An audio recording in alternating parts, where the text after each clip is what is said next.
శ్రీమాత్రే నమః. మిత్రులందరికీ శుభోదయం. ఈరోజు శ్రీ విశ్వావసనామ సంవత్సర జ్యేష్ఠ శుద్ధ చతుర్దశి మంగళవారం. ఈరోజు చతుర్దశి ఉదయం 10:46 వరకు ఉంది. తదుపరి పౌర్ణమి.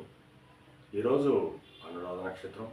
ఈరోజు జూన్ 10, 2025 తేదీ మంగళవారం. ఈరోజు దుర్ముహూర్తం ఉదయం 8:12 8:56 వరకు ఉంది. మరలా తిరిగి దుర్ముహూర్తం రాత్రి 10:51 11:35 వరకు ఉంది. వజ్రం రాత్రి 11:51 1:30 వరకు కూడా వజ్రం ఇవ్వడం జరిగింది. ఈరోజు పంచాంగరీత్యా ఈ రకమైనటువంటి ఫలితాలు వచ్చేస్తున్నాయి. అలాగే ఈరోజు నక్షత్రం అయినటువంటి అనురాధ నక్షత్రం ఎవరికి తారాబలం కుదురుతుందో పరిశీలించినట్లయితే అశ్విని, కృత్తిక, మృగశిర, పునర్వసు, ఆశ్లేష, మఖ, ఉత్తర, చిత్త, విశాఖ, జ్యేష్ఠ, మూల, ఉత్తరాషాఢ, ధనిష్ట, పౌర్వభద్ర, రేవతి. ఈ నక్షత్రంలో జన్మించినటువంటి మన మిత్రులందరికీ కూడా ఈరోజు నక్షత్రం అనేటువంటి అనురాధ అనుకూలంగా ఉంటుంది. అందువల్ల ఎప్పుడున్నటువంటి నక్షత్ర జాతకులందరికీ ఈరోజు శుభకరంగా ఉండే అవకాశం ఉంది. అలాగే ఈరోజు రాశిఫలాలను మనం పరిశీలించినట్లయితే మేషరాశిలో జన్మించిన వాళ్ళకి అనారోగ్య సూచన ఉంది, ధనవ్యయం కలుగుతుంది. వృషభ రాశిలో జన్మించిన వాళ్ళకి కాలతర వరకు ధనలాభం కలుగుతుంది.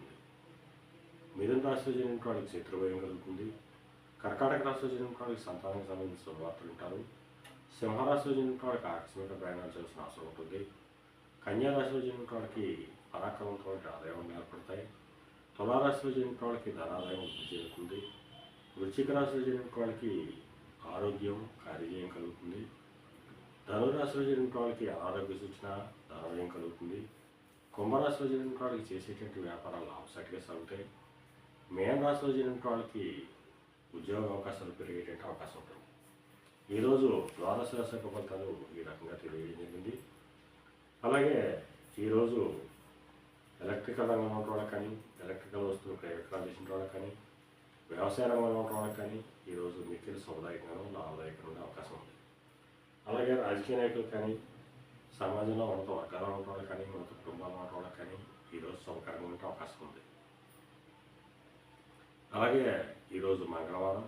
అందువల్ల ఆ సుబ్రహ్మణ్యేశ్వర స్వామిని, షణ్ముఖిని తేనెతో కానీ శనివాసంతో కానీ అభిషేకించినట్టయితే సర్వశుభాలు కలుగుతాయని చెప్పి శాస్త్రీయ తెలియజేయడం జరుగుతుంది.